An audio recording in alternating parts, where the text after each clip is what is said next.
Fernando de la Mora, zona sur. Este edificio ahora fue tomado por esos adictos que se trasladaron desde la zona del Abasto. Ahí se va alguien, cuidado. Hola, hola. Ahí se va alguien. Salió alguien ahí. Señora, bueno, se retira la persona raudamente. Para consumir ellos tienen que robar. Es cuando los vecinos temen aún más. En este rosario, se le dice rosario de crack. Aparentemente la persona es una consumidora adicta, asidua, por cierto. Acá inclusive hasta documentos se pueden encontrar de gente que en algún momento fue asaltada o apretada en la calle. Esto es un vertedero, este es un basural, pero lamentablemente se ha convertido en un depósito de humanos a jugar por todo lo que encontramos. Vamos a subir a la segunda planta. Este sector fue convertido en un penthouse para personas adictas, que ella lo había adaptado como sitio no solo de consumo, sino también un lugar en donde aparentemente durante las noches viene a pernoctar.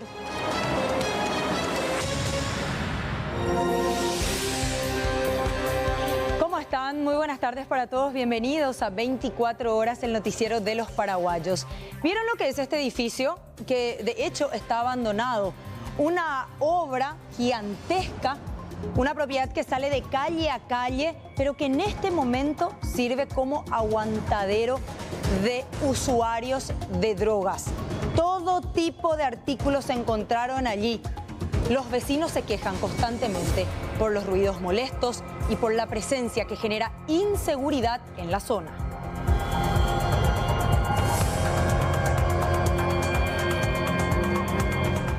Y la inseguridad es cada vez más creciente en nuestro país. Pero ¿qué pasa con la policía? Que ni siquiera tiene combustibles para sus patrulleras y ahora aguardan una ampliación presupuestaria para llegar a fin de año.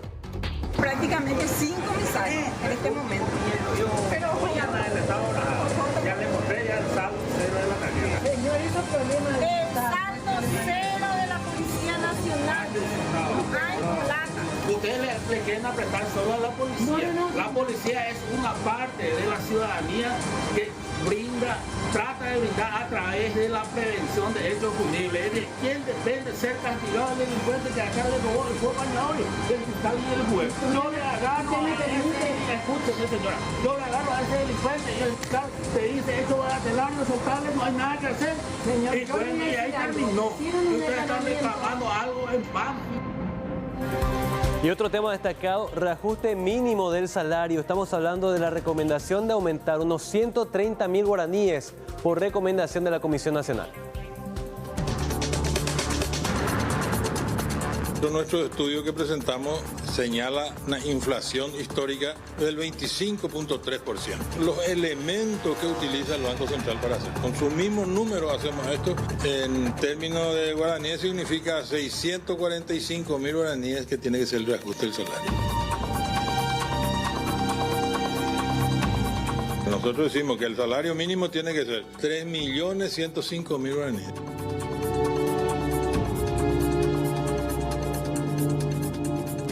Y hoy también en 24 horas le vamos a contar acerca de la historia de una de las últimas burreritas que quedan y que hoy nos necesita. No despunta un heral. Se iba al mercado grande, el mercado Guazú, que se le dice que está antes era la Plaza Independencia. Y al mercado te diriges. Los tres nosotros cuidamos los tres burritos que ella tenía. No haces caso de la lluvia, ni te importa si las escarcha. A las vidas Pueden depararte. es capaz de llegar al mercado. Las penurias han curtido día a día tu existencia. O sea que ya no la alcanza, mamá, porque ella todo el día pañal y eso completo. Leche y eso es lo que le hace más falta.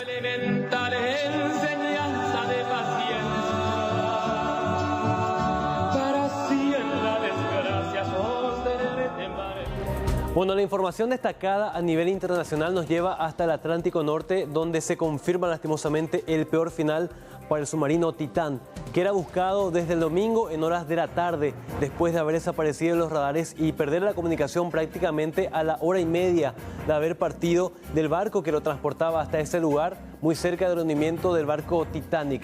Este emblemático barco que siempre es objeto de mucha atención y sobre todo de misterio también, que enseguida les vamos a contar. Hoy finalmente la empresa que dirige el viaje del sumergible Titán a los restos del Titanic informó que los 5 tripulantes desaparecidos han muerto y la Guardia Costera de Estados Unidos comunicó que el submarino implosionó tras sufrir una pérdida de presión catastrófica. El contraalmirante John Mauer declaró que un vehículo teledirigido por Horizon Arctic descubrió que en el fondo marino el cono de la cola del submarino Titán estaba a unos 1.600 pies de la proa del Titanic. Es demasiado pronto para saber con exactitud cuándo se produjo la implosión del submarino, es decir, la rotura y el hundimiento provocados por la mayor presión en el exterior. Pero para saber un poco más de cerca cómo fue que ocurrió este fenómeno, tenemos un gráfico aquí de referencia para entender un poco mejor de qué se trata y cómo se manejan los submarinos. Lo que les mostramos acá es una imagen de referencia, obviamente no es similar al que sufrió la tragedia del submarino Titán. Pero fíjense, este es el submarino del Ara San Juan, que también fue con una tragedia en territorio argentino. ¿Y por qué les mostramos esta imagen? Porque nos va a ayudar a entender en qué consiste lo que vamos a ver a continuación, de qué se trata el fenómeno de la implosión dentro del mar. Ahí estamos viendo el momento en que se produce este fenómeno, que consiste en algo que se conoce como lo contrario a la explosión. Se produce cuando un objeto se colapsa y se contrae hacia su centro por la acción de las fuerzas externas o internas. En este caso, se produce cuando la presión extrema del mar a cierta profundidad supera a la de la atmósfera del interior del submarino. Se ha podido producir por una pequeña grieta en el casco. Lo que estamos viendo ahí justamente representa cómo afecta al casco de un submarino este fenómeno conocido como implosión. Los expertos dicen que cualquier daño tendría resultados catastróficos, ya que la fibra de carbono y el titanio con que está construido el submarino terminarían por ceder. Así, la presión del agua a casi 4.000 metros de profundidad superaría la resistencia del casco y con esto se deforma completamente la estructura y prácticamente terminando con la vida de estas personas al instante sin que se hayan percatado del suceso y sin ningún tipo de sufrimiento. La primera hipótesis es que el submarino sufrió alguna fisura en el casco y el sumergible implosionó, según reportó el experto Guillermo Shodlin, cofundador de la empresa OceanGate, propietaria de este submarino. Cuando se opera a estas profundidades, la presión es tan grande que cualquier fallo provocaría una implosión instantánea. Y lastimosamente esto se termina por confirmar hoy con lo que se halló ahí en el fondo de mar. Tenemos una placa justamente para identificar cuáles fueron los puntos de este submarino hallado y que permitió determinar que efectivamente los restos, la serie de escombros que se encontraba en ese lugar corresponde a lo que estamos viendo acá, a este submarino Titán del OceanGate. Se trata del marco de aterrizaje, lo que vemos abajo, y la cubierta trasera, encontrados en el campo de escombros en busca de los submarinos, de este submarino desaparecido. El almirante Sir James Burnell, excomandante en jefe de la flota de la Royal Navy, dijo a Sky News que la naturaleza del anuncio sugiere que estos restos están de alguna manera conectados con el Titán. Y bueno, y efectivamente esto termina por confirmarse en esta conferencia que se daba hoy a las 3 de la tarde en horario paraguayo, en donde lastimosamente se dio por terminada la búsqueda, admitiendo esta situación de la tragedia de Titán. Escuchemos. This morning, an ROV, or remote operated vehicle, from the vessel Horizon Arctic. Esta mañana un vehículo operado de manera remota desde el buque Horizon Arctic descubrió la cola de cono del sumergible Titán, aproximadamente a 487 metros de la proa del Titanic en el fondo del mar. The ROV subsequently found additional debris. Posteriormente, el vehículo encontró escombros adicionales. Al consultar con expertos del Comando Unificado, estos restos son consistentes con la pérdida catastrófica de la cámara de presión.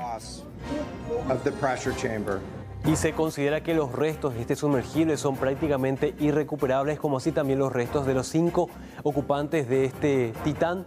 y lastimosamente se da esta tragedia en torno a otro misterio, que es el hundimiento del barco Titanic en el año 1912.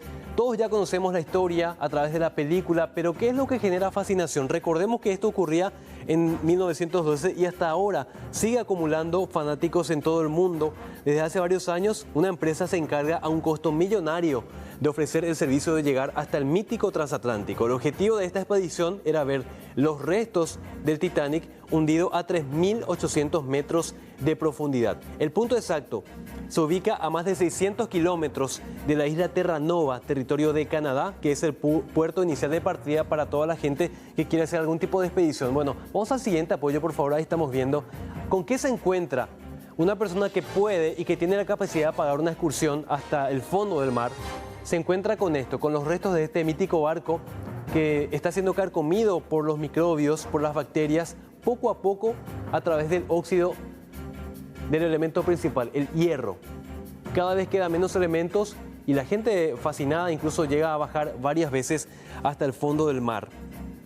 Esto tiene un costo de $250.000, va desde Terranova hasta el lugar de refugio y la experiencia es personalizada, pero precisamente después de esta tragedia, OceanGate anunció que haría una reforma y una revisión minuciosa acerca de los procedimientos de seguridad para que esto no vuelva a repetirse. Pero hay más acerca del Titanic. Vamos a hablar de los misterios que encierra a este mítico barco y por sobre todo muchas cosas que todavía no quedan en claro. Se dice que los vigías del barco no llevaban los binoculares durante el viaje, ya que el encargado de facilitarlos, el oficial de segundo a bordo, fue reemplazado. Así, los dos encargados de mirar hacia los icebergs no tuvieron acceso a los binoculares y por lo tanto no pudieron verlos desde muy lejos. Se tardaron 73 años en encontrar sus restos. La proa del Titanic fue descubierta en 1985 y finalmente se confirmaron los informes de que la nave se había partido en dos. Al menos 15 testigos juraron en el registro que habían visto al barco romperse en dos partes antes de hundirse, pero fueron ignorados en aquel 1912, ya que la investigación oficial de Estados Unidos declaró que la nave se hundió intacta. ¿Hubo o no un incendio en el barco antes de zarpar rumbo a Nueva York?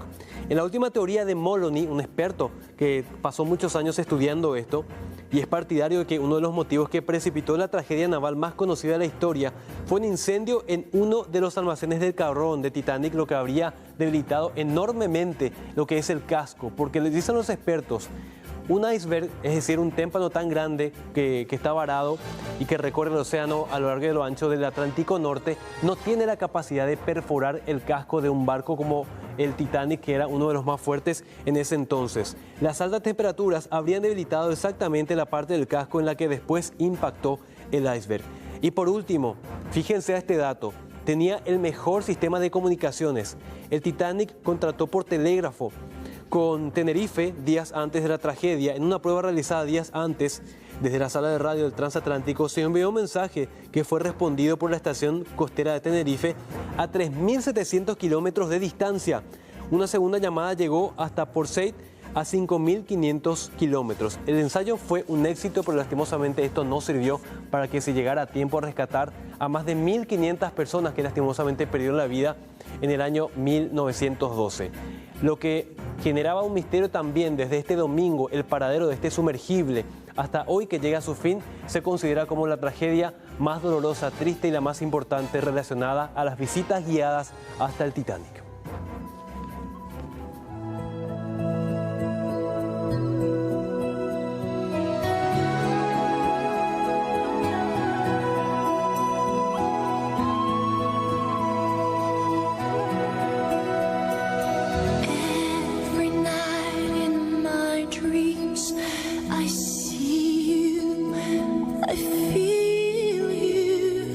That is how I know you.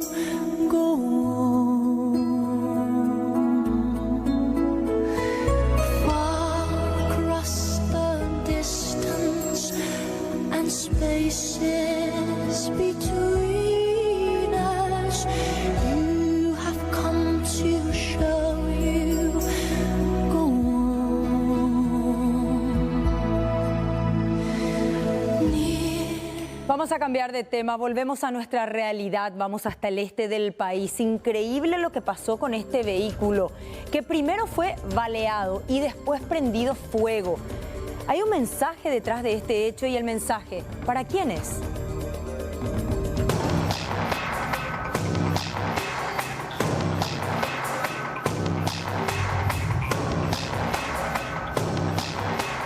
Presuntamente violentó el portón para ingresar para incendiar el vehículo.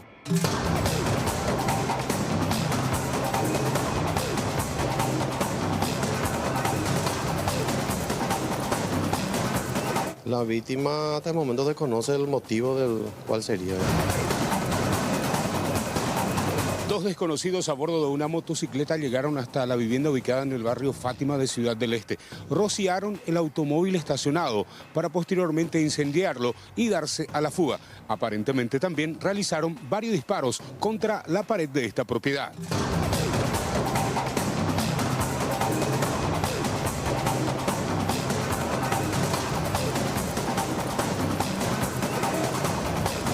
Recibimos una llamada a comunicar un supuesto hecho de incendio de un vehículo acá en Barrio Fátima. Una vez el personal en el lugar, ya encontramos ya personal de bomberos ya apagando ya el incendio y la víctima hasta el momento desconoce el motivo del cual sería. Según él refiere, dos personas serían las autoras de este hecho. Y según él refiere que en su circuito él, dos personas a bordo de una motocicleta llegaron al lugar.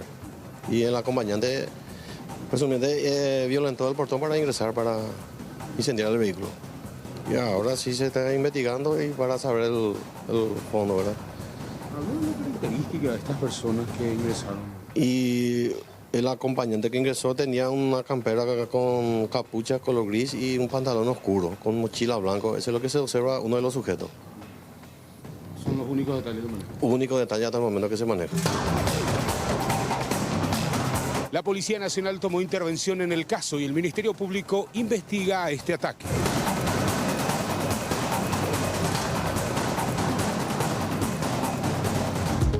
Hablemos de la inseguridad nuestra de todos los días. En Lambaré, una joven fue víctima de motoasaltantes que se mimetizaban como recolectores de residuos.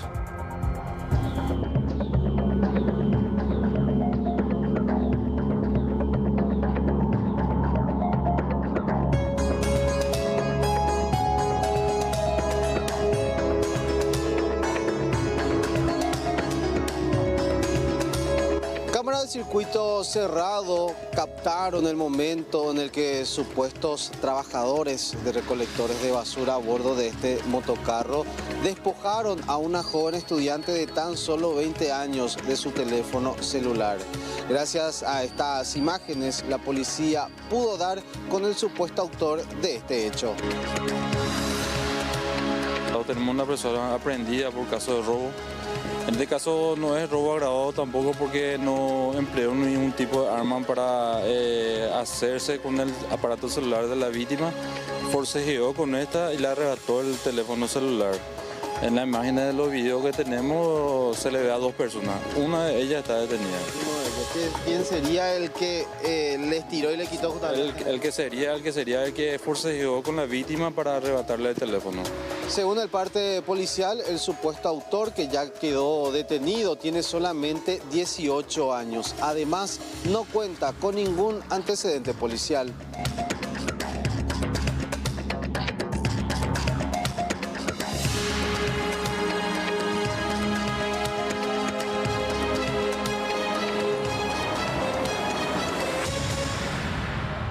Bueno, y todo indica que la modalidad de robo a bordo de motocarros está en auge. Si no, fíjense en estas imágenes de circuito cerrado. Trajimos un compilado para que tengan ustedes una idea y saquen sus propias conclusiones, porque aparte de lo que ocurrió en Lambaré, que son estas imágenes, fíjense, este joven supuesto reciclador llega primeramente a este domicilio donde aparentemente llega con la intención de pedir basuras que pueda reciclar. Más bien se preparaba para el instante en que iba a pasar esta joven que viene allá de fondo. Estaba justamente manipulando su celular y ellos ya se preparan para el despojo.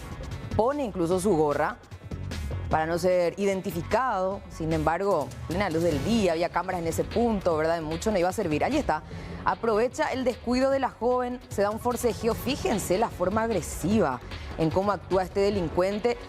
Se cae el teléfono, finalmente él termina agarrando, corre. La joven trata de resistirse, les persigue hasta donde puede, pero estos aceleran y finalmente terminan escapando. Y no es el único caso que se dio precisamente con respecto a la modalidad de los motocarros chorros, le podemos decir. Fíjense este otro video, pero esto ya se dio en la zona de San Lorenzo. Pero la destreza del conductor del motocarro, mira, pone en reversa, ya le despojó al joven de su celular. Y aparentemente querían robarle al otro también, entonces corren las víctimas, pero los que estaban a bordo del motocarro aceleran en reversa. Ahí está. Le despojan a uno, ahí, en reversa, aceleran y le persiguen de esa manera a sus víctimas para despojarle al otro de su celular. Un video reciente también que tenemos de una de estas modalidades que, reitero, están en auge. Vamos al tercer video. Esto ocurrió en Sagrada Familia. Otro asalto. La modalidad más bien el despojo, ¿verdad? Pero normalmente van a bordo de los motocarros y la destreza que manejan, la habilidad es impresionante porque ni siquiera se detienen. Uno ya veíamos, se iba en reversa a toda velocidad. Este sí que en marcha le despojó a esta persona de su teléfono celular y en cuestión de segundos, en una ráfaga. Ahí estamos viendo otra vez. Viene a toda velocidad, mira a los costados para tratar de identificar a una potencial víctima y allí justamente se cruza con una y le termina sacando su teléfono celular. No le da tiempo ni siquiera de reaccionar a su víctima, ni siquiera de asimilar lo que pasó. Lo cierto es que esto es lo que se viene dando últimamente en Asunción y Central, lastimosamente estigmatizando el trabajo de la gente que se dedica a reciclar, ¿verdad? Pero que muchos de estos más bien lo utilizan como fachada para poder delinquir. Fernando de la Mora, zona sur. Este edificio ahora fue tomado por esos adictos que se trasladaron desde la zona del Abasto. Ahí se va alguien, cuidado. Hola, hola. Ahí se va alguien. Salió alguien ahí. Señora, bueno, se retira la persona raudamente. Para consumir ellos tienen que robar. Es cuando los vecinos temen aún más. En este rosario, se le dice rosario de crack. Aparentemente la persona es una consumidora adicta, asidua, por cierto. Acá inclusive hasta documentos se pueden encontrar de gente que en algún momento fue asaltada o apretada en la calle. Esto es un vertedero, este es un basural, pero lamentablemente se ha convertido en un depósito de humanos a jugar por todo lo que encontramos. Vamos a subir a la segunda planta. Este sector fue convertido en un penthouse para personas adictas, que ella lo había adaptado como sitio no solo de consumo, sino también un lugar en donde aparentemente durante las noches viene a pernoctar. Vamos a hablar de nuestro bolsillo porque finalmente hoy la Comisión Nacional de Salario Mínimo emitió su recomendación acerca de en cuánto debe darse el reajuste del salario mínimo en nuestro país después de terminar este ciclo de inflación anual acumulada. Teniendo en cuenta que hay una acumulación del 5% de inflación, corresponde al aumento de 130.000 guaraníes. Lo que ya se venía anunciando se termina por confirmar después de esta reunión en la que participaron, además de autoridades del trabajo, gremios obreros que manifiestan su extrema preocupación porque se preguntan ¿qué vamos a hacer con 130.000 guaraníes más en el bolsillo por mes? Esto no alcanza, no sustituye ningún tipo de gasto adicional que normalmente se tiene dentro de lo que es el salario y debería ser mucho más el aumento. En contrapartida al 5% que recomienda el BCP, lo que dicen los gremios de trabajadores es que se dio una inflación del 23% interanual desde junio pasado, junio de 2022, hasta junio de este año, por lo que el aumento debe superar ampliamente los 3 millones de guaraníes como salario mínimo. Escuchemos lo que dice la Central Unitaria de Trabajadores. Nosotros nuestro estudio que presentamos señala una inflación histórica del 25.3%, que es una diferencia muy grande, hay una diferencia de 20 puntos más o menos. Y este estudio que nosotros realizamos, lo realizamos con los elementos que utiliza el Banco Central para hacer. Con su mismo número hacemos esto y encontramos esa diferencia de 20 puntos. Y eso significa En términos de guaraníes significa 645.000 guaraníes que tiene que ser el reajuste del salario. Eso es lo que nosotros solicitamos. Ni siquiera la mitad prácticamente de lo que recomienda esta. Sí. No, ellos recomendaron 130.000 guaraníes, que es una miseria, no cubre nada, absolutamente, eso no cubre nada. Entonces, no sabemos cómo habrán hecho el cálculo ellos, porque no puede salir tanta diferencia si recurrimos a los mismos informes. Entonces, de ahí está. Nosotros decimos que el salario mínimo tiene que ser 3.105.000 guaraníes. Ese tiene que ser el salario mínimo piso. Ese es el estimativo, pero ¿qué opina la gente sobre los 130.000 guaraníes más que va a recibir sobre el salario mínimo? Araceli, adelante, buenas noches.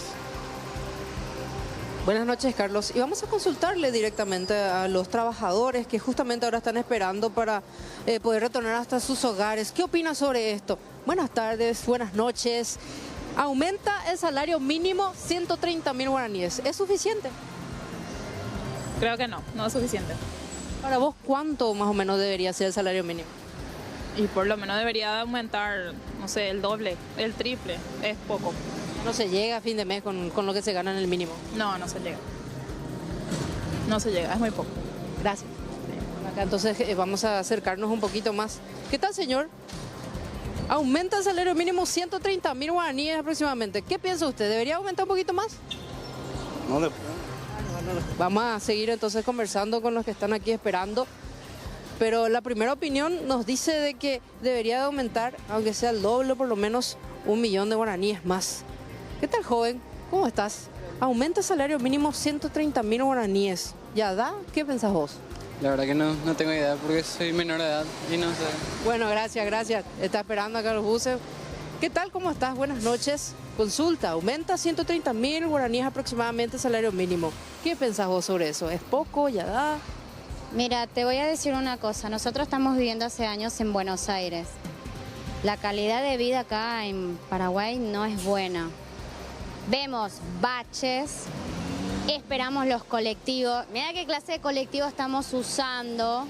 Además, si no tenés la tarjeta, querés ir a comprar en algún lado y no lo tienen, porque dice que el plástico está en falta. O sea, la calidad de vida está por debajo de la canasta familiar que uno puede tener.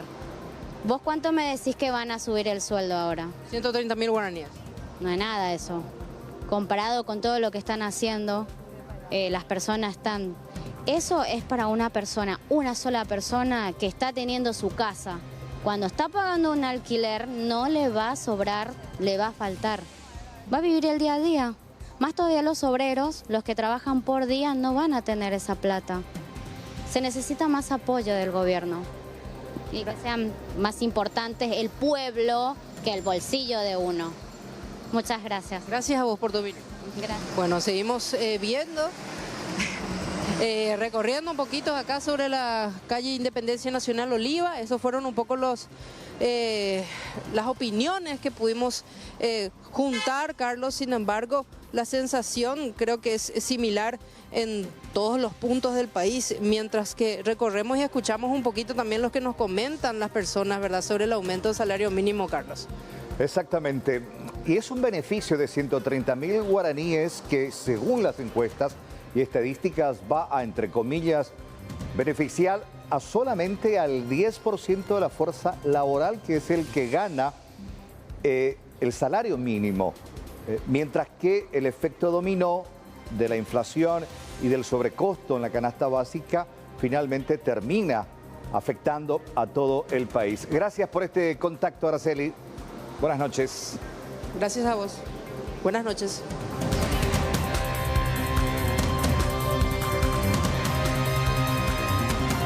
Vamos a hablar ahora de este terrible accidente de tránsito ocurrido en la zona de Moracué, Luque.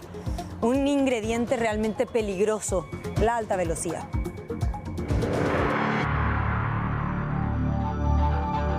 Compañía Moracué de Luque sobre la ruta que la une con la ciudad de Limpio. Así quedaron estos dos vehículos quienes protagonizaron un grave accidente de tránsito. Esta unidad de transporte público embistió contra este furgón. Aparentemente la alta velocidad con la que circulaban ambos fue la detonante de esto. Y a las 10 horas aproximadamente sobre ruta Limpio-Luque hubo un accidente de tránsito con colisión. Resultó víctima el conductor de una empresa de panadería que fue derivado al Hospital General de Luque para su atención médica. Una tercera persona involucrada en este percance, quien se salvó milagrosamente, relató cómo ocurrieron los hechos. Yo estaba esperando para girar, ¿verdad? hacia el empedrado, ¿verdad? Hacia mi mano izquierda, y tenía prendido mi señalero y no giré porque la camioneta donde venía el conductor, o sea, el vehículo blanco venía muy rápido. Entonces, para evitar justamente un accidente, me quedé todavía ahí. De repente escuché los frenos del autobús, miré por mi retrovisor y se venía sobre mí, y para evitar el choque yo me tiré sobre la vereda donde está ese complejo habitacional. Y el colectivo no pensó que yo iba a maniobrar de esa manera, entonces se adelantó y se metió en el otro carril y chocó de frente. Eso es lo que yo vi. Luego de culminar las pericias correspondientes, ambos vehículos serán trasladados hasta la comisaría 28 de Moracue. En cuanto a los conductores involucrados, fueron derivados hasta centros asistenciales para su atención médica correspondiente. Prácticamente 5 comisarios en este momento. Pero ya le mostré ya el saldo cero de la tarjeta. Señor, hizo problema de el saldo cero de la Policía Nacional. Hay plata. Ustedes le quieren apretar solo a la policía. No. La policía es una parte de la ciudadanía que trata de brindar a través de la prevención de hechos punibles. ¿De quién depende ser castigado el delincuente que acá le robó el fuego bañador? Del fiscal y del juez. Yo le agarro a escúcheme, señora, yo le agarro a ese delincuente y el fiscal te dice esto va a telarlo, soltarle, no hay nada que hacer. Señor, y bueno, y ahí terminó. Ustedes están reclamando algo en vano. Vamos a hablar de política partidaria, por sobre todo las internas en el Partido Colorado, la división que existe en el partido de gobierno. Según Silvio Ovelar, quien está interesado en presidir el próximo Congreso Nacional, desde Honor Colorado no partió ninguna iniciativa de expulsión del presidente Mario Abdo Benítez de los registros colorados. Con relación a Walter Hams, su compañero de equipo, diputado nacional, dijo que es una opinión muy particular.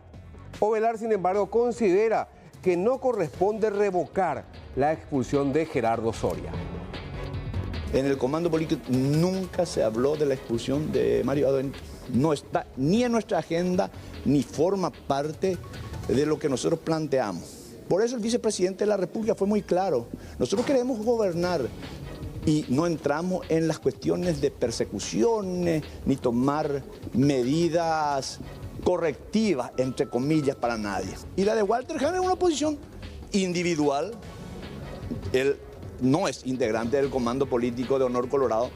Por consiguiente, no se puede entender que es la voz oficial ni la del presidente del partido, ni de la del presidente y vicepresidente electos. Pero la revocatoria es un absurdo lo que pide Fuerza Republicana en ese sentido. ¿Por qué? Y porque la revocatoria de la decisión del tribunal no le corresponde a Honor Colorado. El tribunal tiene autonomía.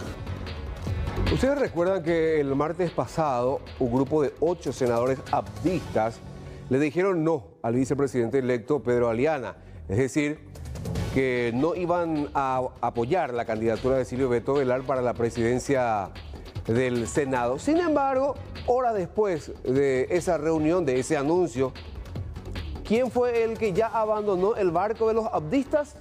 El expresidente de la SAP, senador electo, Natalicio Chase, quien de esta manera estampaba el cambio de equipo. Con esta fotografía, junto al presidente electo Santiago Peña y al vicepresidente electo Pedro Aliana. Y según trascendidos, en las próximas horas, un abdista más, otro abdista, estaría también pasando al equipo de Honor Colorado. Y de esa manera probablemente Silvio Ovelar ya tendría asegurada la presidencia del Senado.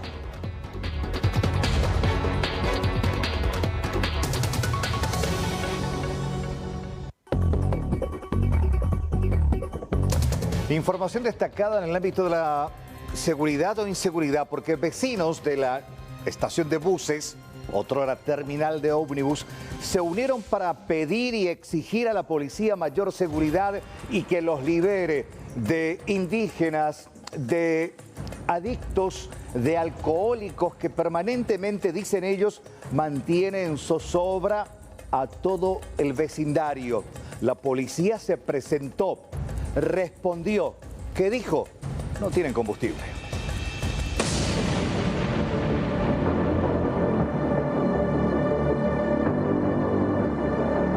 En tan solo una mañana logramos ubicar 4 lugares abandonados que son habitados por adictos, consumidores de bebidas alcohólicas, indígenas y gente que se dedica a la prostitución. Esto aumenta la cantidad de hechos ilícitos en la zona de la terminal de ómnibus de Asunción. Estamos prácticamente sin comisarios en este momento. Pero ya le mostré ya el saldo cero de la tarjeta. Señor, eso es problema del Estado. El saldo cero de la Policía Nacional, dice. No hay plata. Ustedes son parte del Estado. Estos servicios dice que viene de arriba el pedido. Ahora, ¿cuál servicio usted está haciendo ahora? Si en este momento usted no está teniendo los medios, entonces usted tiene que, en principio, como policía y como responsable, ver ya que usted no está haciendo su trabajo en forma. A usted se le paga un sueldo para que usted pueda hacer y pueda servir a la comunidad. Usted no está sirviendo ahora a la comunidad. Ustedes le quieren apretar solo a la policía. La policía es una parte de la ciudadanía que trata de brindar a través de la prevención de hechos punibles. ¿De quién depende ser castigado el delincuente que acá le robó el fuego bañador del fiscal y del juez? Yo le agarro a ese, escúcheme señora, yo le agarro a ese delincuente y el fiscal te dice hecho bagatelario, soltarle, no hay nada que hacer. Señor, y bueno, y ahí terminó. Ustedes están reclamando algo en vano. Además de vivir aquí en este lugar, también robaron caños de aires acondicionados. Específicamente 14 aires quedaron sin funcionar y de esta manera dejaban los forros de los aires acondicionados. Hay 7 o 8 tipos de personas. Sería las indígenas niñas que se prostituyen, los muchachitos indígenas que comienzan a robar, después está la gente que se droga, la gente que sale de la cárcel y viene se mimetiza con la gente para no identificarlos, están los travestis y en fin, en este momento no recuerdo, pero hay muchos grupos de personas que están acá a delinquir, están acá permanentemente. Y a partir de las 12 de la noche comienza a pulular esa persona. Me amenazó el tipo que es un proxeneta, porque justamente me estaba contando el oficial este que es proxeneta porque sale de bracito enamorado o a una chiquilina de 11 años, esa menores. Más o menos aproximadamente 11 años, y le están endulzando la boca para que le traiga el dinero, y es un proxeneta. Eso es lo que se puede decir, y me amenazó, no amenazó, que somos chismosas. Pero no, es ser chismosa. Ellos le están usando a ellos, le están prostituyendo a ellos para que les traiga el dinero para poder consumir. ¿Viste la pinta de ese tipo? Empezó bien vestido, y la pobre indígena descalza, trayéndole la plata de acá para que se drogue. ¿Qué hace él acá entre los indígenas menores? ¿Qué hace? Este es el predio donde suelen estar varios integrantes de comunidades indígenas. Estos se mimetizan con personas que cuentan incluso con antecedentes, quienes traen droga para que ellos se puedan drogar y también consumir bebidas alcohólicas. Cuando siempre alguno coño me da la yaumia no. Cualquier cosa. Ok. A la comunidad donde hay por más. A ver bate con la pecaru a ver tan de por el tema. Algunas veces algunas veces los años. A ver belle drogado o bella por la pecaru. Ok. ¿Vas a la variable? Sí, ok. Sí. Va, la bella consumía. Pues lo consumía y que lo está crack. ¿Ande? Sí. Yo puse la... Ya lo cambié la tengo. Aunque había bastante ahí la variable. licuado. Estas personas de día ingresan en estos lugares como para poder descansar. Posteriormente, ya cuando cae la noche, es el momento en que salen como para poder buscar a sus víctimas y de esa manera poder delinquir. Y la pregunta es, ¿qué pasa con la respuesta de la policía que dice a estos ciudadanos: no podemos hacer nada porque no podemos movilizarnos? Incluso uno de ellos les mostraba a Judith la tarjeta y el saldo, que daba un saldo cero a la hora de intentar cargar combustible. Y hoy es el 22 del mes. Sí. Faltan todavía 8 días para que se vuelva a recargar esa tarjeta en específico. Bueno, Juan, y hay que decir que es una respuesta también bastante inesperada por parte de la policía, porque siempre ellos tratan de encontrar una excusa, por decirlo de alguna manera, a la gente que le pide servicio o el respaldo, y ellos no pueden presentarse, ¿verdad? Pero en este caso fueron sinceros y dijeron: no tenemos combustible para acudir. Fueron sinceros, Sí. hay que decirlo. Vamos a escuchar parte de ese momento en que por un lado la ciudadanía reclama y por otro lado recibe la siguiente respuesta de la policía. Estamos prácticamente sin comisarios en este momento. Pero ya le mostré ya el saldo cero de la tarjeta. Señor, eso es problema del Estado. El saldo cero de la Policía Nacional, dice. No hay plata. Ustedes también son parte del Estado. Estos servicios dice que viene de arriba el pedido. Superior. Comisario. No puede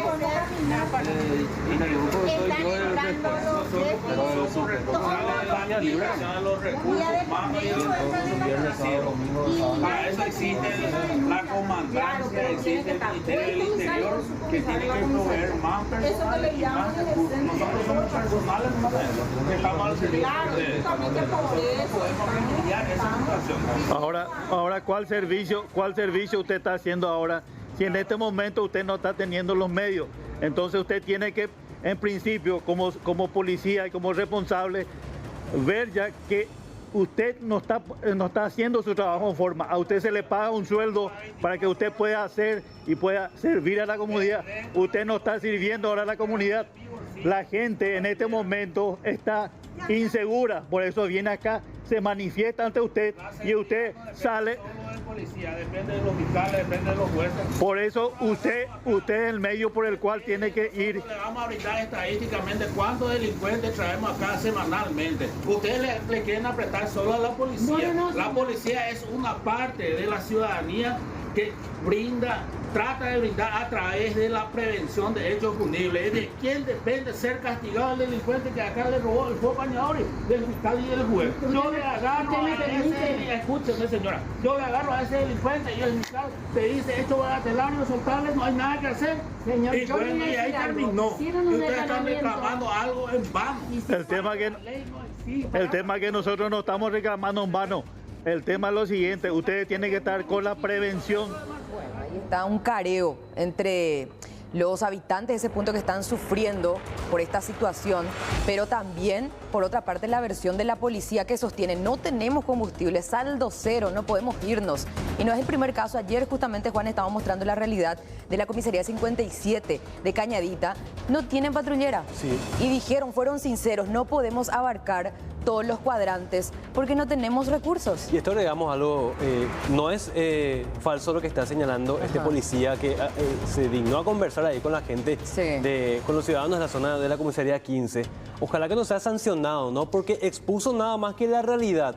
Porque estadísticamente hay una gran cantidad de delincuentes que son detenidos, pero la realidad es que no hay cantidad presupuestaria suficiente para cubrir el mínimo requerido para una patrullera como la que estamos viendo ahora, por ejemplo. Pero se nota y se siente, Juan, un cierto hartazgo también por parte de los uniformados que están en el campo trabajando. Es por eso que desde ayer ya venimos hablando acerca de las situaciones que ellos están desnudando, de las falencias y las deficiencias dentro de las comisarías, porque ayer nomás luego un policía salía y decía: no tenemos patrullera, no tenemos, solamente tenemos una patrullera, camioneta y una moto patrullera, y tenemos tantos cuadrantes, ya no podemos abarcar. Y hoy ya tenemos esta otra declaración donde dicen que no tienen combustible. Algo está pasando, ¿verdad? Y esperemos que no haya represalias contra estos uniformados que deciden decir la verdad, porque finalmente hay que dar una respuesta también por parte de las autoridades. Claro, fueron muy sinceros con la gente que, harta de lo que está pasando en sus barrios, no tiene otra que manifestarse frente a la comisaría, exigiendo la presencia de los uniformados de alguna forma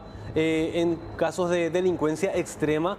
Y en estos casos que responden a Chespis, por ejemplo, gente adicta que actúa robando cosas de poco valor, pero constantemente ingresando a las casas, la gente pide respuestas. Pero ¿cuál es la respuesta que tenemos hoy en día de la policía en cuanto a los recursos? Y habló el comandante con respecto a esta situación, ¿verdad? Sí, nos daba algunas cifras justamente que vamos a repasar con la ciudadanía, con la gente que nos está viendo en casa, para ver un poco cuáles son los números específicamente del combustible, vamos a hablar. ¿Cuánto se asigna anualmente, mensualmente y si alcanza o no? De dinero, ¿cuánto se le destina para la compra de combustible? Por año es, ¿verdad? Empezamos con la compra de combustibles. Ok, 68 mil millones de guaraníes es lo que se le destina supuestamente a la policía para la compra de combustible. 68 mil. Pero por año eso. Millones. O sea, si es por año hay que dividir entre 12. Sí, señor. Para ver un poco una cifra un poco más aproximada. Esto da 5.600 millones por mes. Y eso tiene que abastecer 4.000 móviles. Para 4.000 móviles. Ahora, hay que ver también, Juan, 4.000 móviles figura, ¿verdad?, en el registro de la policía, pero de estos 4.000 móviles, ¿cuántos están en funcionamiento también, verdad?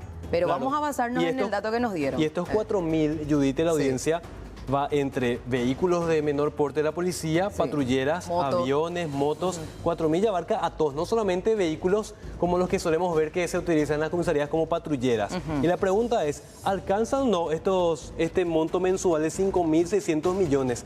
¿Qué decía hoy el comandante de la policía? En este momento ya acabó el saldo. Hoy es el 22. Hay que esperar 8 días hasta llegar a fin de mes para que Hacienda recargue las tarjetas de combustible y con eso se pueda renovar las patrullas. Para que 8 días, 8 días vamos a estar sin combustible, ¿y qué va a pasar? Así, no hay nada que hacer. Dios mío, o sea, vía libre para la delincuencia, no hay patrullera. Prácticamente, en donde falta combustible ya no se puede reponer hasta el fin de mes, lastimosamente. Entonces lo que dice el comandante de la policía es, estamos tratando de llegar a fin de mes y a fin de año. Tenido este servicio extraordinario de las manifestaciones después de las elecciones. Tuvimos que traer personal de Concesión del Chaco, de Canindeyú, enviar camiones para traer personal para que podamos nosotros tener relevos aquí en Asunción y trabajar por un mes. Esos son servicios extraordinarios que consumen de nosotros extraordinariamente el presupuesto de nuevo, tanto logísticamente y también en materia de combustible. Nos sobra 8 días más. A fin de mes ya vamos a regularizar combustible para cada patrullera y motocicletas porque tenemos una suma de 14.000 millones de guaraníes que se van a agregar para la compra de combustible gracias a la ayuda también del Ministerio de Hacienda y también coordinamos ya con Petropar para tal efecto. Creo que a fin de mes vamos a tener ya de nuevo la misma cantidad de combustible y aquellos que necesitan refuerzo le damos a dar ese refuerzo. Estamos con ese trabajo permanente de conseguir al menos combustible por el momento. A fin de mes ya tendríamos una solución más adecuada. Porque este mes fue menos lo que persiguieron, ¿verdad? No. Tuvimos que disminuir un poquito porque tenemos que llegar nosotros a fin de año. Bueno, hace muchos años se mantiene el mismo presupuesto de combustible para la policía. Sin embargo, nuestro bolsillo, ¿cuánto aumento ya experimentó en todos estos años? Ahora, por mes se da el desembolso de este monto total que hicimos hace rato, ¿verdad?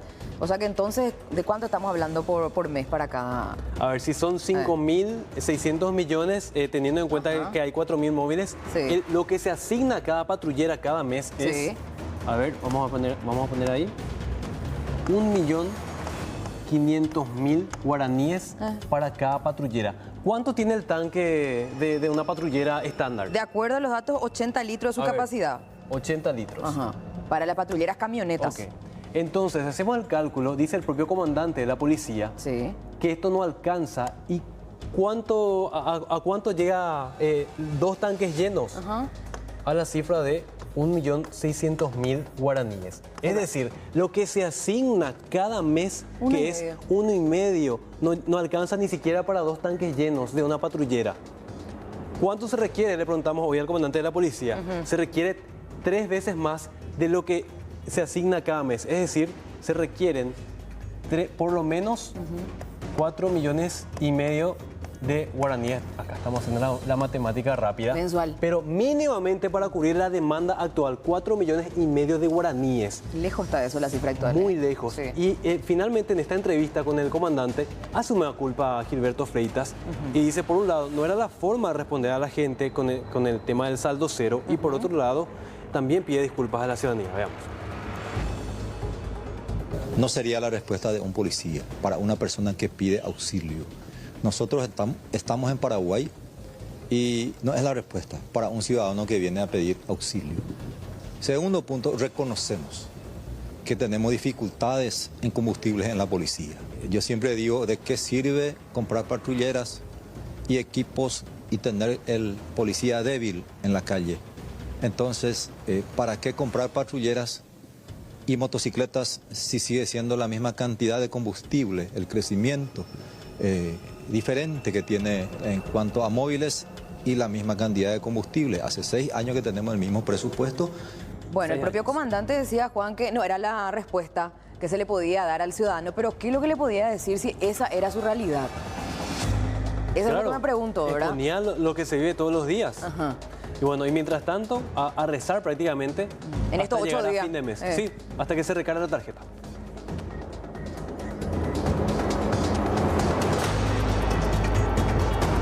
Vamos hasta el este del país. Un nuevo asalto. Rodrigo Mancuello, adelante.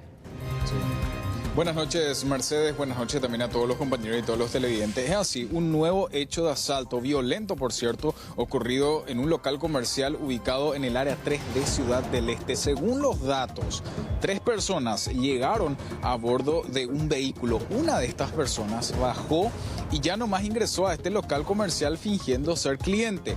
¿Qué pasa? Que debido a la lluvia que se registró hace algunas horas y en el momento cuando se dio todo este asalto, había pocas personas, pocos clientes también, y esto fue aprovechado por los delincuentes. Finalmente ya dieron la voz de asalto y con armas de fuego en mano intimaron a los funcionarios y finalmente se llevaron varios aparatos celulares de alta gama. Estamos hablando que estos celulares rondarían la suma de $1.000 a $1.300 cada artículo justamente electrónico. Aparentemente y según los datos preliminares serían aproximadamente de 10 a 15 celulares que se terminaron llevando estos delincuentes. Ya la Policía Nacional, el Departamento de Investigaciones, también el Departamento de Criminalística tomó cartas en el asunto. Las huellas dactilares también pudieron de alguna manera recabar de este vidrio que justamente estaba por los celulares para tratar de, obviamente, dar con los autores del hecho. Vamos a escuchar lo que mencionaba el agente interviniente con relación a los detalles de este violento asalto ocurrido aquí en el este del país. Una vez que acudimos al lugar, fuimos recibidos por la víctima de nacionalidad egipcia, de nombre Mohamed, quien nos manifestó que 3 personas a bordo de un automóvil Toyota Premio, ¿verdad?, se estacionaron aquí enfrente, como ustedes pueden observar, y uno de ellos descendió y presumiblemente haciéndose pasar como cliente, ¿verdad? Posterior le abre la puerta y el blinde, ahí proceden a bajar los 2 ocupantes más del vehículo, y ahí le metió ahí en el fondo de una oficina, le encerraron y ahí procedieron a llevar varios objetos, ya sea celulares, relojes más accesorios y dinero en efectivo. Uno de ellos tenía tapabocas y supuestamente guantes de látex, otro tenía aparentemente una gorrita con unas gafas, no se sabe si es solar o mayores datos no pudieron más mencionar. Con arma de fuego en mano procedieron ellos a ingresar ya en el recinto privado acá. Bueno, hasta el momento se espera poder extraer las evidencias audiovisuales que conforman los videos justamente de estas cámaras de circuito cerrado que existen en este local comercial tanto adentro como afuera, para que el Ministerio Público y el Departamento de Investigaciones también puedan realizar el trabajo correspondiente a fin de dar con los autores del hecho. Reiteramos, los delincuentes se alzaron con varios aparatos celulares, también estamos hablando de dinero en efectivo, otros productos también de este local comercial y bueno, también ellos aprovecharon que hubo una intensa lluvia en ese momento para poder justamente perpetrar todo este hecho aquí en el este del país, Mercedes. Lluvia cómplice, se podría decir. Gracias, Rodrigo. Sí. Hasta luego. No despunta un heral. Se iba al mercado grande, mercado Guazú, que se le dice que está antes era en la Plaza Independencia. Y al mercado te diriges. Los tres nosotros cuidamos los tres burritos que ella tenía. No haces caso de la lluvia, ni te importa si la escarcha. A las vidas Pueden depararte. es capaz de ir al mercado. Las penurias han curtido día a día tu existencia. O sea que ya no la alcanza, mamá, porque ella todo el día pañal y eso completo. Leche y eso es lo que le hace más falta. Elemental enseñanza de paciencia. Para así en la desgracia sostenerte en pared. Vamos a hablar de Juan Ángel Naput, quien mañana va a comparecer ante la jueza Pamela Chen para fundar su pedido de liberación humanitaria. Hay que recordar que el ex dirigente de fútbol fue condenado a 9 años de prisión, condena que lo está cumpliendo en una cárcel federal de Miami a consecuencia de un caso de corrupción en la FIFA. La solicitud de liberación compulsiva, que implica la reducción de la pena, se sustenta en aspectos humanitarios, es decir, su salud complicada, además de ser una persona mayor de 65 años. Una cirugía en los ojos es lo más urgente que requiere Juan Ángel Naput para no quedarse ciego. Según Virginia Naput, su hermano fue llevado por cuarta vez a una clínica, pero solamente para un chequeo de rutina, violándose de nuevo sus derechos humanos, argumentó. Si bien mañana recibe la audiencia, la familia Naput no cifra muchas esperanzas en que Juan Ángel vaya a ser liberado y beneficiado con la liberación compasiva.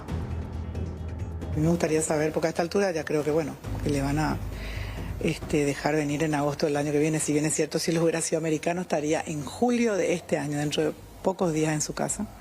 Pero él no es americano y allá hay diferencias. Y le van a dejar venir el año que viene en agosto, cuando sea su fecha, y lo que no sabemos es cómo le van a dejar venir, o sea, cómo va a llegar él. Eso es lo que yo quiero saber. Y no tenemos muchas expectativas en relación a eso. Ojalá, ¿verdad?, sea un milagro, porque hay jurisprudencia. Hay otras personas a las que le dieron en la mismísima situación de Juan. Había un compromiso escrito de que la operación tendría que haber sido ayer, y a él le llevaron al hospital, al Bascom Palmer, y cuando llegó la doctora que la atendió no sabía a qué venía realmente, eso es lo que le dijo. Realmente nosotros no sabemos, nos preguntaron y por qué es, y no tenemos idea, ¿verdad? No sabemos si es desidia, si es saña, si es... No sabemos qué es, lo que sí sabemos que es una violación de sus derechos, que es una tortura psicológica y que realmente el Buró de Prisiones es el que tiene que cuidar de su salud. Según los fiscales que entienden el caso FIFA Gate, no corresponde que Juan Ángel Naput sea beneficiado con la liberación compasiva, pero la última palabra la tendrá la jueza Pamela Chen. En caso de que le denieguen la reducción de la pena, indefectiblemente Juan Ángel Naput en agosto del año que viene estaría recuperando su libertad.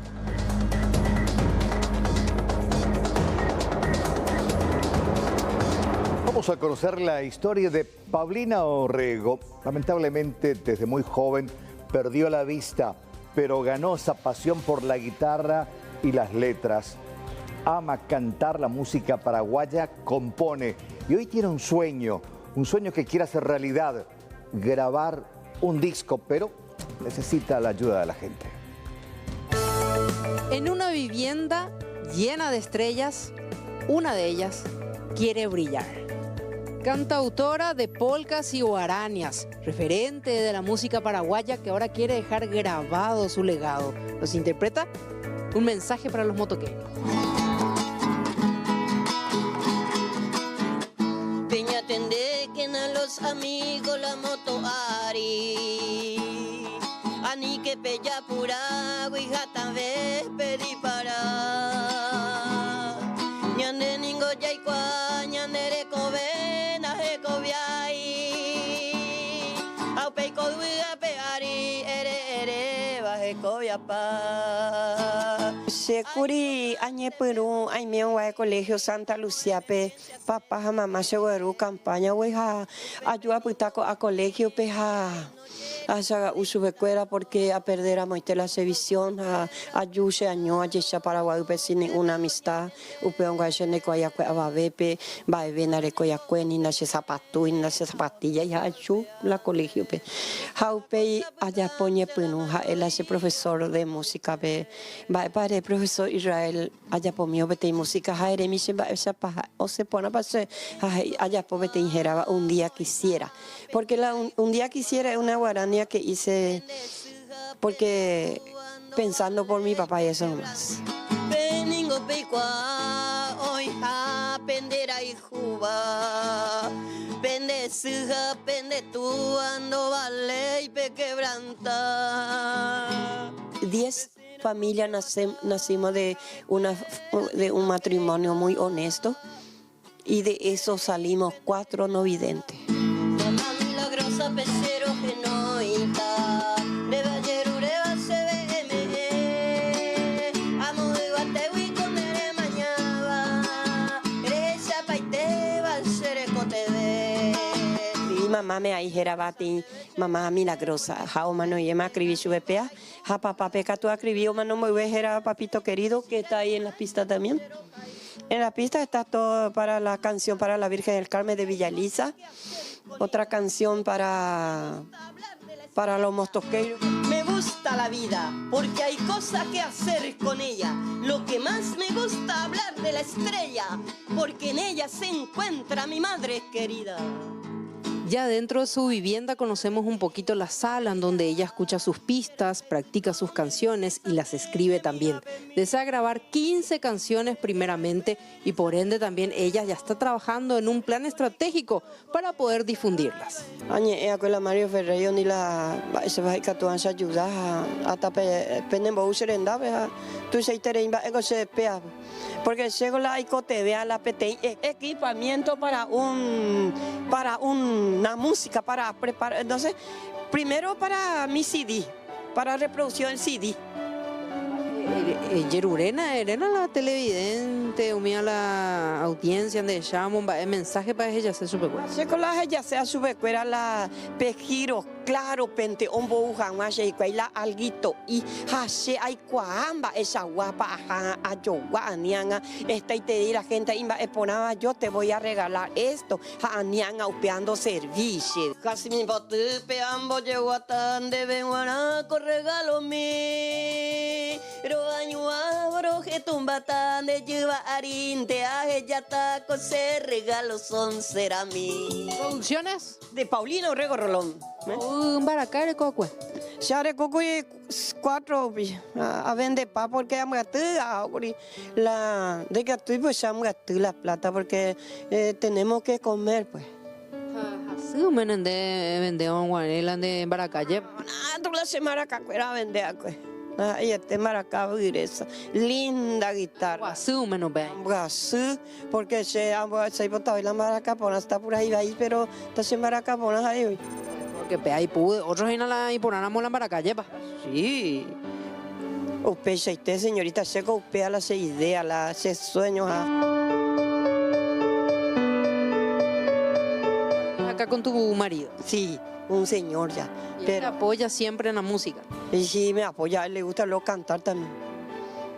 ¿Y cantar también con él? Sí, pero no le gusta así entre la gente, le gusta así, escondido. Yo le digo, entonces vos no servís para la pista. Vos lo que querés es tocar en grandes escenarios, ¿verdad? Sí, en grandes escenarios con las pistas, como me dijo el muchacho.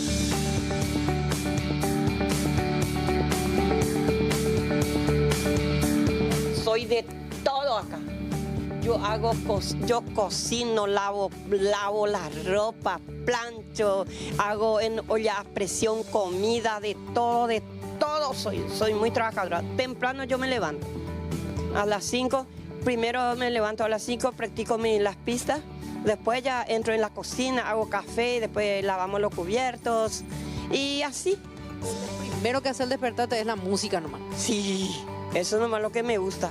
Sus sueños iniciaron en su pueblo 1 de marzo de la compañía San Isidro y sus desafíos no tardaron en presentarse. Tan solo a los 15 años sufrió de un glaucoma que la dejó ciega. Luego tuvo que enfrentarse a la soledad alejándose de su familia para completar sus estudios. Guitarrista, autodidacta, cantautora, necesita nuestra ayuda para grabar su primer CD. Debe ayer uré, mamita querida, si era pilla cuera, xerezagui, barejo vas a mí. Estoy sube cuera, pene bendición, coe veré siempre está y feliz. Hermosa la historia de doña Pablina. Esperemos que pronto pueda cumplir su sueño. Vamos a hablar ahora de casos muy sonados en el ámbito judicial que volvieron a tener novedades el día de hoy. Abogado insiste en libertad. Miguel Mendieta, defensor de alias Tío Rico, apeló este jueves la prisión preventiva que le afecta. Mendieta está procesado por soborno agravado luego de que intentara hacer llegar un teléfono celular para su cliente. El abogado está recluido y busca obtener medidas sustitutivas a la prisión. Confirman proceso a Paraguayo Cubas. Un nuevo revés judicial sufrió este jueves el expresidenciable de la oposición Paraguayo Cubas. Un tribunal de apelación ratificó la validez del proceso en su contra por perturbación a la paz pública y otros varios delitos que llevaron a que se decrete su prisión preventiva en la agrupación especializada. Ya a mediados de mayo último, el juzgado de primera instancia había ratificado la imputación contra Payo Cubas y esta decisión ahora es ratificada por la Cámara de Apelación. Caso AMIA, detención de libaneses. La jueza Alicia Pedroso ordenó este jueves la detención de 3 ciudadanos libaneses, quienes de acuerdo a la justicia argentina tuvieron responsabilidad en el atentado contra la AMIA, registrado en 1994. Sin embargo, los extranjeros indicados ya no se encontrarían en territorio nacional. Dani Durán se aplaza audiencia. No se pudo desarrollar la audiencia de imposición de medidas para el exdirectivo de Mocipar, arquitecto Dani Durán. Es con relación a la primera imputación por estafa y asociación criminal mediante inversiones fraudulentas que arrojaron varias víctimas, según la Fiscalía. La audiencia se tuvo que aplazar ya que la defensa tenía que participar de otro juicio oral. Durán recientemente tuvo una segunda imputación por hechos similares con relación a otro grupo de víctimas. Peirano de la prisión a un departamento. 2 jueces decretaron arresto domiciliario del ex banquero uruguayo José Peirano Basso. Se dispuso la garantía sobre certificados de depósitos de ahorro por la suma de $2 millones ofrecidos por la defensa. El uruguayo cumplirá el arresto domiciliario en un exclusivo departamento en el barrio Santísima Trinidad de Asunción. Vamos a hablar de Philipp Kohlberg, este alemán que ganó notoriedad el martes pasado cuando intentó forzar su ingreso a la embajada de los Estados Unidos. ¿Recuerdan ustedes que después verificaron las autoridades su camioneta?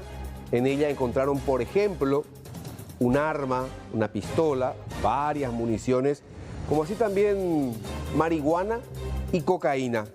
Por el hallazgo justamente de estas drogas fue imputado por tenencia ilegal de estupefacientes.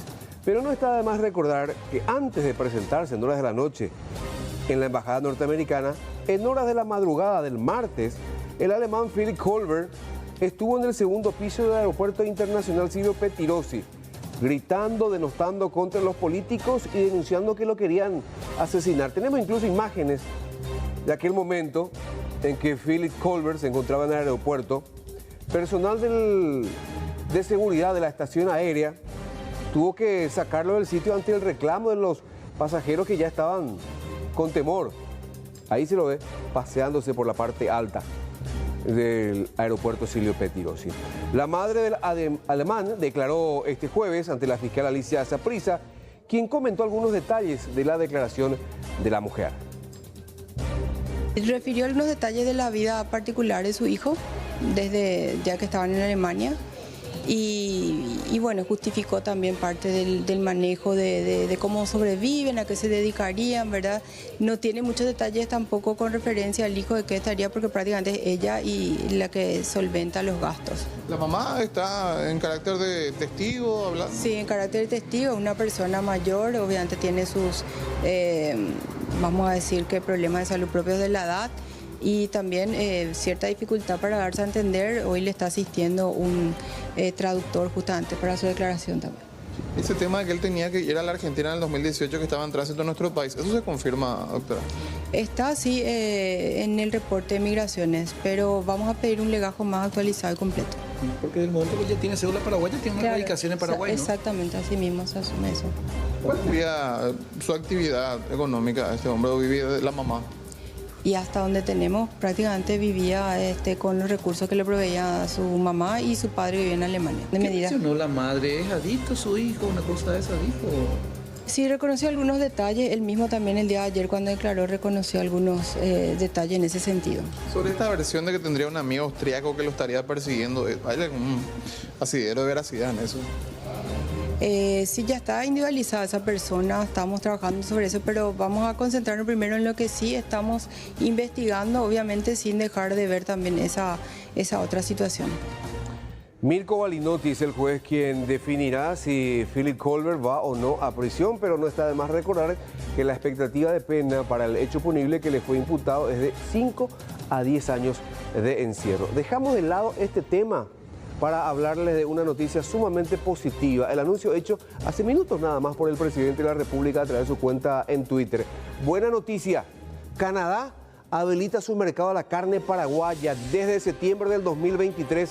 Mis felicitaciones al sector productivo nacional y a todos los organismos del Estado que trabajaron para lograr este objetivo. ¿Recuerdan ustedes que era el mercado estadounidense el que estaba a punto de ser habilitado, que faltaban algunos detalles y que a partir de la habilitación del mercado norteamericano había que estar pendientes de la decisión que vayan a tomar las autoridades canadienses? Sin embargo, fueron los canadienses los que primeramente habilitaron su mercado a la carne paraguaya y a seguir esperando la habilitación del riguroso mercado norteamericano también para la carne nacional.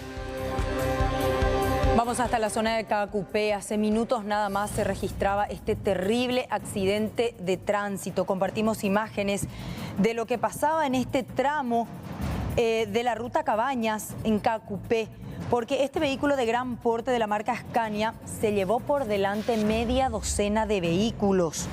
Según algunas versiones de testigos, el camión venía remolcado a otro vehículo y este se quedó sin frenos en un descenso bastante pronunciado que hay justamente en este tramo de la ruta, y no pudo evitar descender por la ruta Juan León Mallorquín en contramano, y de esta manera se llevó por delante a 6 vehículos.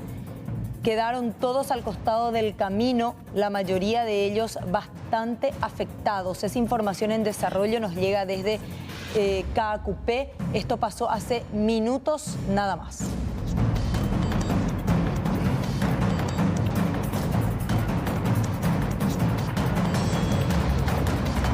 Y es toda una tradición, ya la música nos indica celebrar San Juan en nuestro país. Pero ¿qué conocemos del origen de esta fiesta tradicional y de aquello que se fue perdiendo con el tiempo? En el siguiente material les contamos.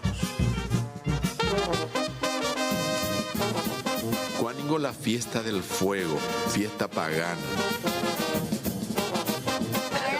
San Juan, ahora ya la prueba mía.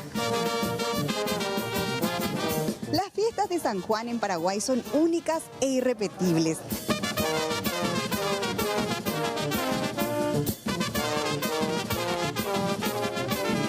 La San Juan Ningopetein, fiesta española. Recha pape toro candilum, y el toro es muy español, el toro, la lidia, el ruedo, los trajes de luces, un miango muy español, españolísimo. Bueno, ¿qué pasó? Cuando el Imperio Romano se cristianiza, también las fiestas paganas se cristianizan. Cuáningo, la fiesta del fuego, fiesta pagana, del solsticio, que para ellos es de verano, que es el 21 de junio en realidad, pero que se pasó al 24 porque es la fiesta de San Juan Bautista para que tenga un patrono, la fiesta esa del fuego. San Juan no tiene nada que ver con el fuego, pero le ponen como como patrono, como santo de ese día para la festividad en torno al fuego, fiesta del fuego. Por eso es que hay tatapuí, arillazá, hay pelota tatá, hay toro candil. En las fiestas de San Juan se realizan varias pruebas, entre ellas las casi extintas simpatías de San Juan, para traer la buena suerte, el amor y el dinero.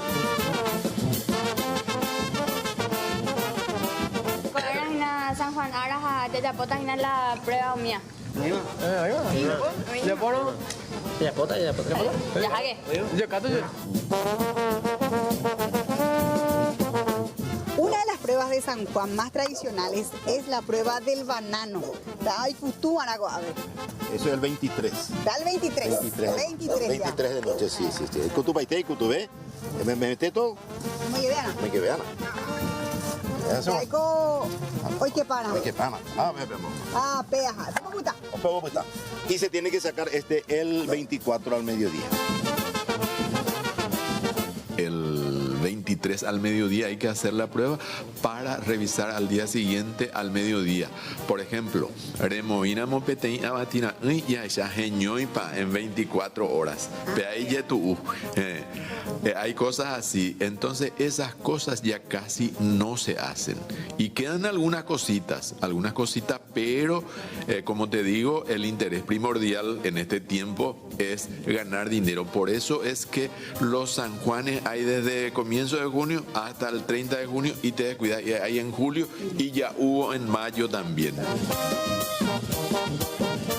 En una fiesta de San Juan puede faltar el toro candil, la pelota tatá, pero lo que no puede faltar es la comida tradicional paraguaya, nuestras comidas típicas. El chicharrón huitín, que es con cerdo, el chichano trenzado, que hacemos con matambre, el pastel mandió, el payagua mascada, el meyú, ese es un meyú mestizo. Todo es tradicional y a la gente le gusta mucho. En esta época del año tiene mucha demanda nuestras comidas típicas. Y ya nos pusimos el delantal porque hoy con el profe Clemente Cáceres vamos a conocer 4 comidas tradicionales a base de mandioca y que son tradicionales en las fiestas de San Juan. Como vamos a hacer ahora el pastel mandió, es un secretito. No es secreto, yo he visto también que otra gente hace, ¿verdad? Es cuando vamos a hacer para la cobertura del pastel mandió, de no ponerle huevo ni aceite porque alza mucho, en primer lugar, luego el aceite. Para esto le vamos a agregar entonces un huevo nada más, un huevo, y vamos a integrar muy bien con un poquitito de harina de maíz. Ya, con harina de maíz. La elaboración del pastel mandió es una de las preferidas por las amas de casa. Y ni qué decir de los comensales, pero tiene sus secretos. Perení, no, ni perení ni poguazú. Ni poguazú. Te pon su yuruiza. Ay, ya, bueno, ya la bueno, y un poquitito de huevo. Huevito. Tampoco cargar demasiado porque si no revienta. Ahora vamos a hacer raído sombrero. También es una comida de San Juan extinta, pero sí está en algún libro antiguo, libro de cocina. La payagua mascada.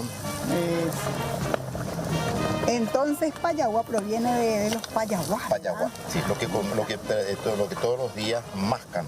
Y por supuesto acá tenemos el tuyaretumá, que ahora estamos viendo que alguna gente van a ver por primera vez, y el raído sombrero. Así aprendimos hoy con el profesor a cocinar nuestras comidas tradicionales para festejar las fiestas de San Juan.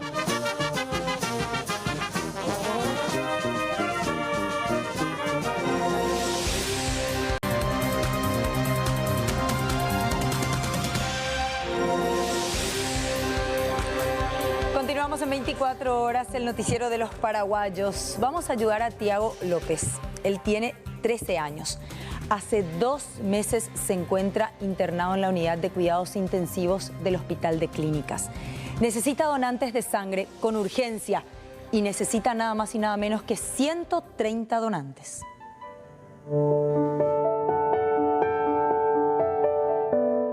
Son las 23:30, estamos en el Hospital de Clínicas. Esta es el área de terapia intensiva de niños, lugar en el que se encuentra Tiaguito, una criatura de 13 años que necesita 130 donantes de sangre. Realmente se necesita esos donantes porque Tiago tuvo una hemorragia masiva el día 26 de mayo. Realmente no se nos niega, pero a medida que va utilizando, entonces se solicita ir volviendo a reponer porque él hasta el día de hoy sigue utilizando sangre, plasma, todo lo que derive de lo que es la parte sanguínea. Un día de eso más o menos le digo, ¿quién soy?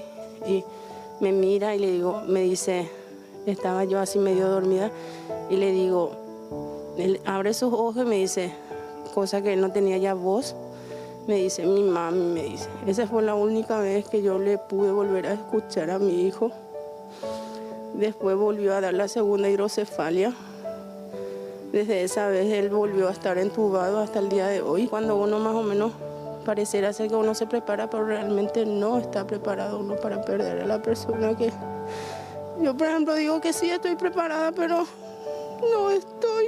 Y al final me cuesta, pero después trato otra vez por él. Yo entro ahí y le miro a mi hijo y es como si fuera que él es el que me impulsa a estar de pie. Para quienes decidan donar sangre para Tiaguito pueden comunicarse con el número en pantalla. También pueden acceder a la información con respecto al menor en este mismo número y acercarse hasta el Hospital de Clínicas para hacer la donación.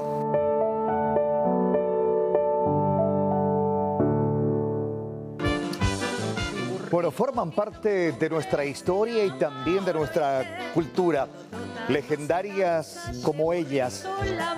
Vamos a hablar de estas mujeres que en su momento eran parte de esa historia tan linda, tan rica. Solamente 3 sobreviven. Una de ellas precisa de nuestra ayuda para salir de esta condición precaria en la que se encuentra. Y al mercado te diriges a llevar no haces caso de la lluvia. En sus inicios, parte de la cultura lambareña era el de labrar la tierra. Posteriormente, eso llevó a que ciudadanas trabajadoras cargaran sus productos y los vendieron en burro. Es así que nacieron las burreritas de Lambaré, de las cuales pocas sobreviven. Y para recordarlas, visitamos a una de ellas. Han armado de coraje tu eterno pejaré y te han dado elementales. Se iba al mercado grande, mercado Guazú, que se le dice que está antes en la Plaza Independencia, y ahí ella vivía. O sea que prácticamente vivía un día de trabajo. Se iba a la mañana y venía eso a las 4 de la tarde. Mientras mi papá le preparaba toda la mercadería para llevarla al otro día. Nosotros teníamos nuestra tarea todos los días. Yo tenía a mi hermano que ya falleció. Traíamos coco en bolsa y rompíamos. Entonces ella llevaba ahí jabonería, no sé cómo se llama, había una jabonería y llevaba coco. ¿Y los burritos ustedes cuidaban o tu mamá cuidaba? Los tres nosotros cuidábamos los 3 burritos que ella tenía.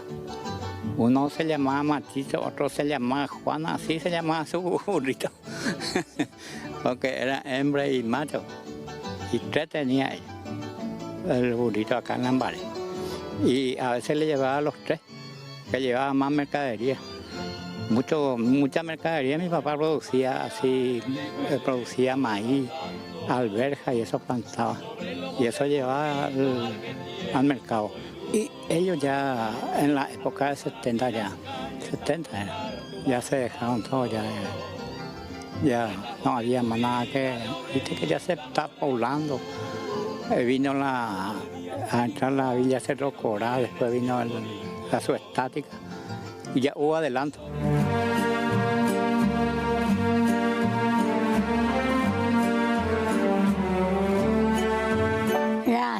La mamá. ¿En Huerajagüe más? ¿En Huerajagüe y burrito?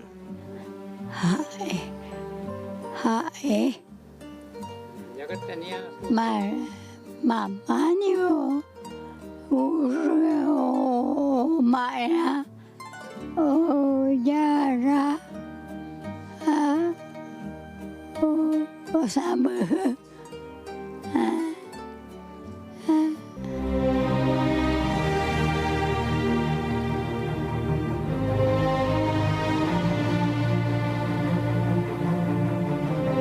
María Dominga León, un tesoro de la cultura que ahora necesita la ayuda de todos nosotros. Su hijo Miguel nos va a mostrar un poquito. Acá la piecita de ella, ¿verdad? Sí, acá. Material nomás, de madera. De madera, sí. ¿Qué necesita específicamente su piecita, Domingo? Y yo le quería hacer una parecita ahí para cerrarlo todo. Dice que ya medio jodido tenerle así. Y yo también vine y no pude trabajar más. ¿Ya es enfermo también? Sí, sí. Ya. Entonces ese es mi problema. Difícil un poco ya mantenerse también así porque usted no puede más trabajar. Exactamente. Y ella sola lo que tiene es su sueldito, yo no tengo mi sueldo. ¿Cuánto medicación? ¿Qué es lo que ella consume? ¿Alimentación? Ella tiene su previsión, pero tiene esa leche en sur es lo que toma. Ella toma diario. O sea que ya no la alcanza más para... Porque ella todo el día pañal y eso completo. Eso es lo que podríamos ayudarle un poquito. Sí, pañal, todo eso, leche, eso es lo que le hace más falta. ¿Cuántos años tiene? 97 tiene. Prácticamente ya patrimonio de las paredes, pero ¿cómo te voy a decir? Esta es su casita, ella vive acá. Ese es su baño. Que necesita un poco de reparación también. Completo necesita. Para que pueda vivir un poco mejor. Sí, así mismo.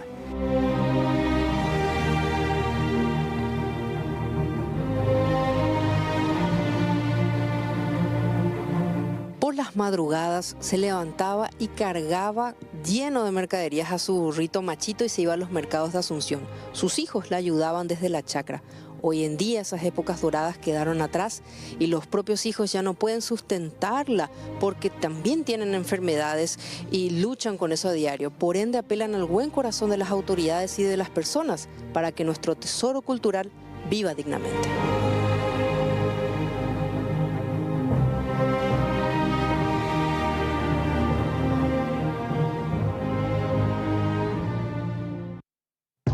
Fernando de la Mora, zona sur. Este edificio ahora fue tomado por esos adictos que se trasladaron desde la zona del Abasto. Ahí se va alguien, cuidado. Hola, hola. Ahí se va alguien. Salió alguien ahí. Señora, bueno, se retira la persona raudamente. Para consumir ellos tienen que robar. Es cuando los vecinos temen aún más. En este rosario, se le dice rosario de crack. Aparentemente la persona es una consumidora adicta, asidua por cierto. Acá inclusive hasta documentos se pueden encontrar de gente que en algún momento fue asaltada o apretada en la calle. Esto es un vertedero, este es un basural, pero lamentablemente se ha convertido en un depósito de humanos a jugar por todo lo que encontramos. Vamos a subir a la segunda planta. Este sector fue convertido en un penthouse para personas adictas, que ella lo había adaptado como sitio no solo de consumo, sino también un lugar en donde aparentemente durante las noches viene a pernoctar.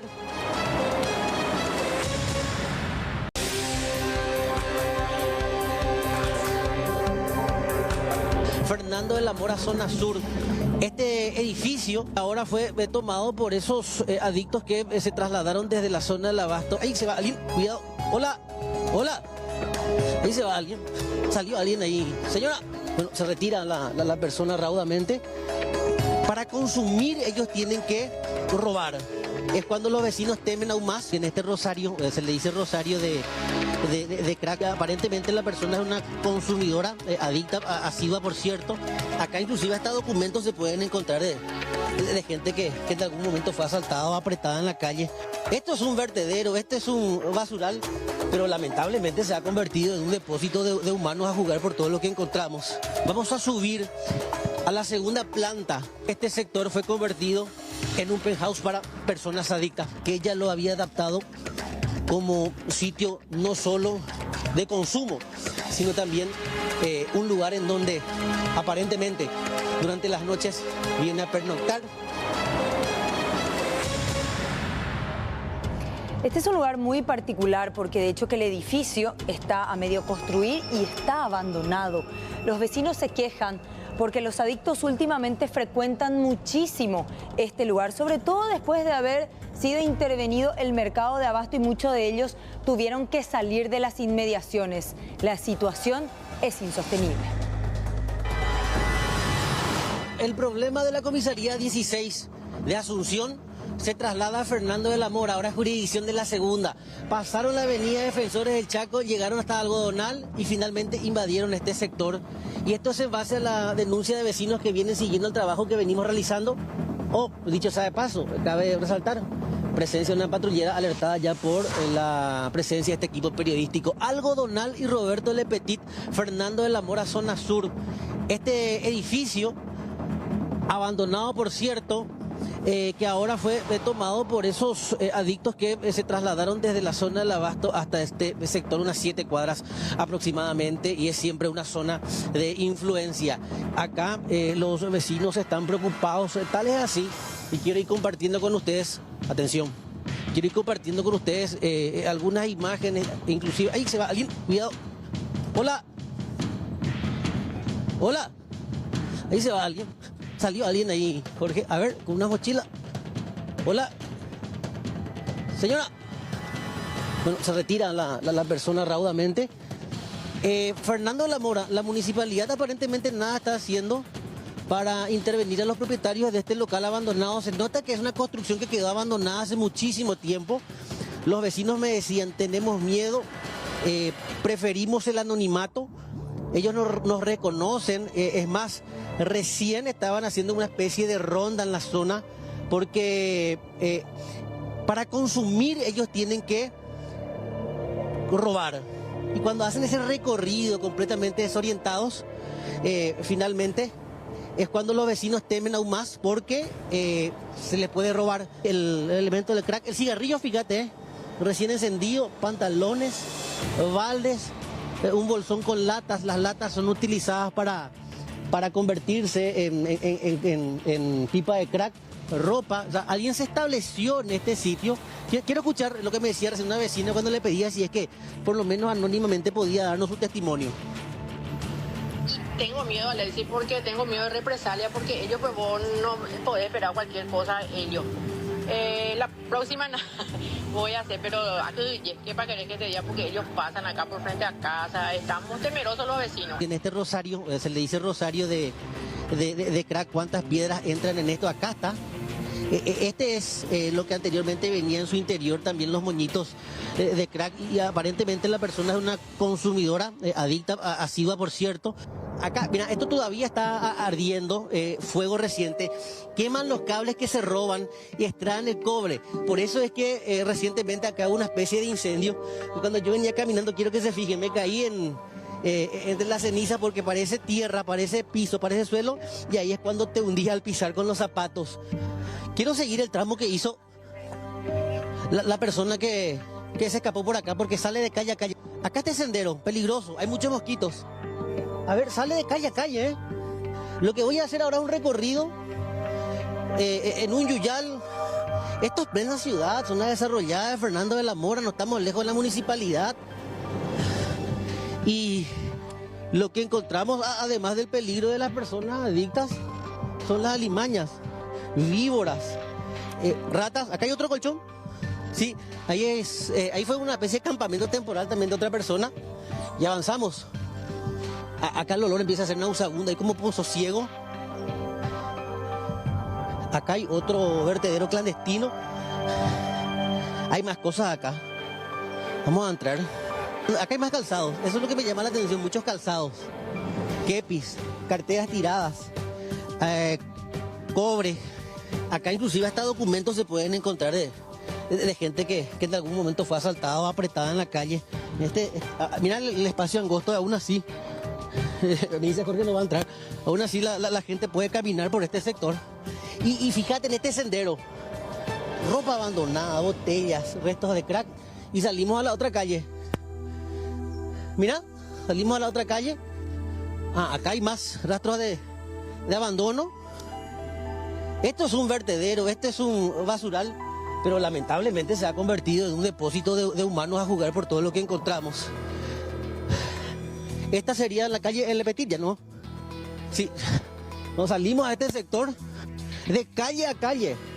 Los vecinos nos proporcionaron la información de que no solo este sector, el de abajo, es utilizado por los marginales como aguantadero. Nos proporcionan una escalera. Vamos a subir a la segunda planta de este edificio abandonado a medio construir. Y ya para nuestra sorpresa, y antes de mostrarles, les digo que este sector fue convertido en un penthouse para personas adictas, porque rápidamente al ingresar encontramos los vestigios y esta habitación adaptada en la que vamos a encontrar desde la base, un somier, un mueble, fideos para la comida. Esto es utilizado para calentar como fogón. A ver qué más podemos encontrar, qué más podemos encontrar en este mueble. Está cerrado. La cama, vestigios de consumo en este sector, cenizas. Al menos acá notamos que quienes están en esta segunda planta son un poco más ordenados. La insignia del Club Guaraní, una taza y algunos elementos como juguetes, hopis, y esto que es un afilador de cuchillos a pilas. Y abajo está el primer sitio en donde encontramos a una mujer. Ante nuestra presencia huye rápidamente y ese era el sector que ella lo había adaptado como sitio no solo de consumo, sino también un lugar en donde aparentemente durante las noches viene a pernoctar. Rastros, vestigios de una fogata reciente, cajas de verduras o frutas que son utilizadas como sillas, ropas y por sobre todo, como todo departamento de lujo, una vista imponente.